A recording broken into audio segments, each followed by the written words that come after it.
Hello friends, welcome to our channel इतिहास हमारा। दोस्तों, जैसा कि आप सब लोग जानते हैं कि हम अपने इस चैनल पर इतिहास, धर्म और वास्तुशास्त्र के बारे में बताते हैं और उनसे जुड़ी हुई कुछ रोचक जानकारियां आप तक पहुंचाते हैं। दोस्तों, ऐसे ही आज के हमारे इस वीडियो का टॉपिक है पांडवों से बदला लेने के लिए महाभारत में इस एक योद्धा ने तोड़ दिए थे युद्ध के सारे नियम, यूं एक रात में लिया था बदला। तो चलिए दोस्तों, आपको बताते हैं।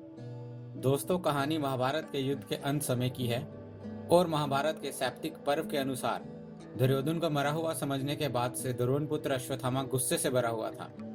दोस्तों, उस दिन के युद्ध के समाप्ति के बाद कौरवों का पक्ष लगभग पूरी तरह से खत्म हो चुका था, मगर कृपाचार्य, कृत्यवर्मा और अश्वत्थामा तीनों ने हार नहीं मानी और वह विश्राम के लिए एक वन की ओर चले गए और अगले दिन फिर से युद्ध लड़ने के मन से घने जंगल में एक पेड़ के नीचे विश्राम करने लगे। दोस्तों, उस दिन के युद्ध के बाद अश्वत्थामा का शरीर तो विश्राम चाहता था, लेकिन उसके दिमाग में इतना क्रोध था कि वह कैसे भी पांडवों से बदला लेना चाहता था। दोस्तों, पांडवों से बदला लेने की चाह में वह पेड़ की तरफ देख ही रहा था कि तभी उसने एक उल्लू को शांति से अपने घोंसले में सोए कौवों पर हमला करते हुए देखा। उस उल्लू ने कुछ ही देर में सारे कौवों को मार डाला। ये दृश्य देखकर अश्वत्थामा को लगा कि वो भी पांडवों को इसी तरह से खत्म कर सकता है। और दोस्तों, उसने अपना ये निर्णय कृपाचार्य व कृत्यवर्मा को सुनाया और उनके मना करने पर भी उन्हें जैसे तैसे मनाकर अपने साथ कर लिया। इसके बाद अश्वत्थामा तुरंत उठा और अपने रथ पर सवार हो गया। उसके पीछे पीछे रथ पर सवार होकर कृत्यवर्मा व कृपाचार्य भी चले गए। दोस्तों, जैसे ही अश्वत्थामा पांडवों की छावनी के बाहर पहुंचा, उसे एक दिव्य पुरुष के दर्शन हुए जिन्होंने कपड़े के रूप में मृग चर्म को पहन रखा था और साथ ही सांपों की जनेऊ को धारण कर रखा था।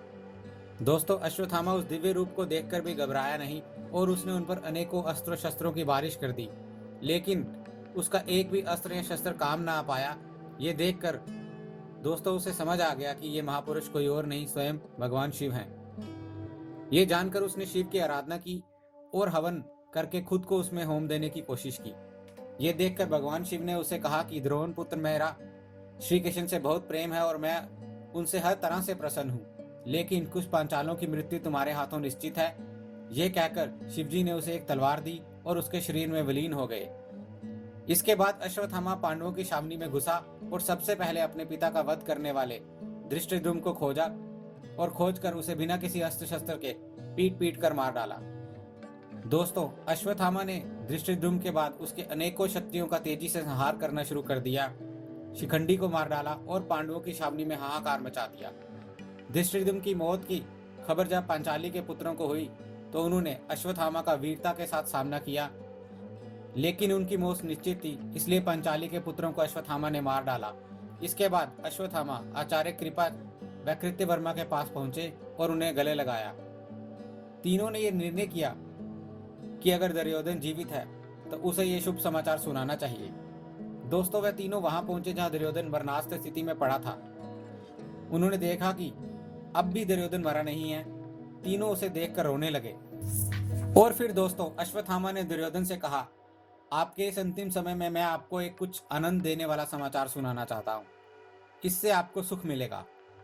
पांडवों के पक्ष में अब सिर्फ 5 पांडव, श्री कृष्ण और सत्तिक के ये 7 लोग बचे हैं और हमारी ओर से मैं, आचार्य कृपा व कृत्यवर्मा कुशल हैं।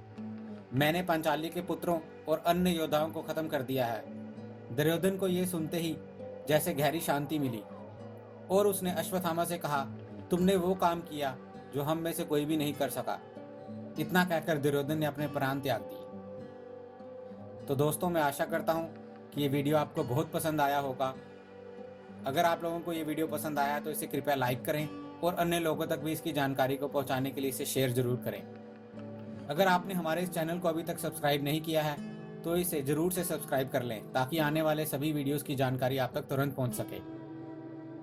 दोस्तों, हमें आपके सुझावों का भी इंतजार रहेगा, तो इसलिए कमेंट बॉक्स का इस्तेमाल करते हुए अपने कमेंट्स दीजिए।